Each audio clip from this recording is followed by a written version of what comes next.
महात्मा बुद्ध के प्रिय शिष्य आनंद जब संन्यास लेकर उनके साथ हो गए तो उन्होंने संसार का मोह छोड़ दिया था, लेकिन उनके माता पिता इस निर्णय से व्यथित थे।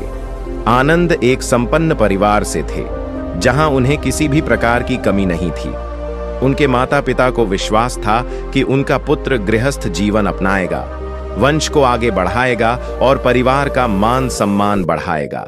लेकिन जब उन्होंने सुना कि आनंद ने महात्मा बुद्ध के साथ संन्यास ग्रहण कर लिया है, तो उनका हृदय व्याकुल हो उठा। वे बुद्ध के पास गए और अपने पुत्र को वापस लौटने के लिए कहने लगे। समय बीतता गया और एक दिन महात्मा बुद्ध आनंद के घर पहुंचे। यह समाचार पूरे गांव में फैल गया कि स्वयं भगवान बुद्ध आए हैं। आनंद के माता पिता की आंखों में आंसू थे। वे बुद्ध के चरणों में गिर पड़े और बोले, भगवान, आपने हमारे पुत्र को हमसे दूर कर दिया। वह हमारा एकमात्र संतान है। उसका भविष्य क्या होगा? यदि सभी युवक संन्यास ग्रहण करने लगें तो संसार कैसे चलेगा? आनंद की माता भी रोने लगीं और बोलीं, गुरुदेव, क्या एक पुत्र का कर्तव्य नहीं कि वह अपने माता पिता की सेवा करे? क्या हमें इस बुढ़ापे में अकेला छोड़ देना ही धर्म है? महात्मा बुद्ध शांत स्वर में बोले, माता, संसार का मोह बहुत गहरा होता है। हर व्यक्ति अपने संबंधों को सर्वस्व मानकर चलता है, लेकिन यह नश्वर शरीर और इसके संबंध केवल क्षणिक हैं। आनंद ने न केवल अपने कर्तव्यों को समझा, बल्कि उसने आत्मज्ञान के मार्ग को भी चुना है। क्या तुम यह चाहती हो कि तुम्हारा पुत्र अज्ञान के अंधकार में पड़ा रहे, केवल इसलिए कि वह तुम्हारा पुत्र है?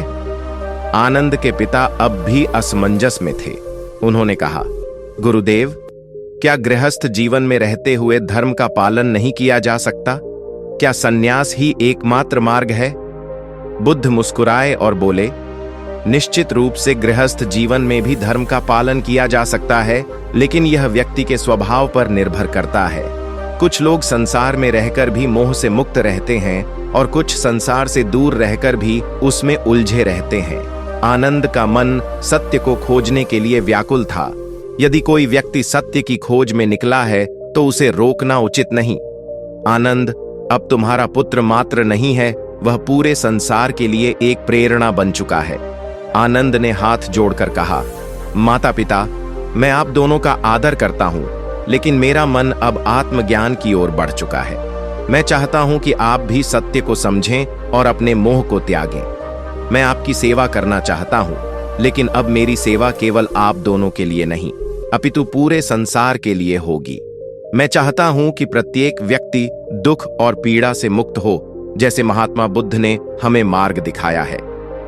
आनंद की बातें सुनकर माता पिता का हृदय द्रवित हो गया। उन्हें अपने पुत्र पर गर्व हुआ।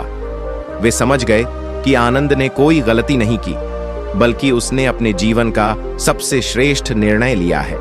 आनंद की माता ने कहा, पुत्र, यदि तुम्हारा मार्ग सत्य की ओर जाता है तो हम तुम्हें रोकेंगे नहीं।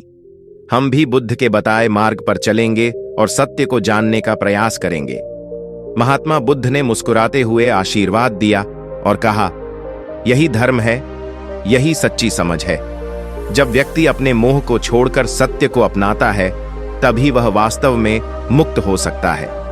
उस दिन आनंद के माता पिता ने भी धर्म की शरण ली और उन्होंने समझ लिया कि सच्चा प्रेम अपने प्रियजनों को बांधने में नहीं, बल्कि उन्हें उनकी सच्ची राह पर आगे बढ़ने देने में है। इस प्रकार आनंद न केवल एक पुत्र के रूप में, बल्कि एक साधक के रूप में भी अपने परिवार को मार्ग दिखाने वाला बना। अगर ये कहानी आपको अच्छी लग रही है तो हमारे चैनल को लाइक, शेयर और सब्सक्राइब जरूर करें और कमेंट में अपनी राय दें।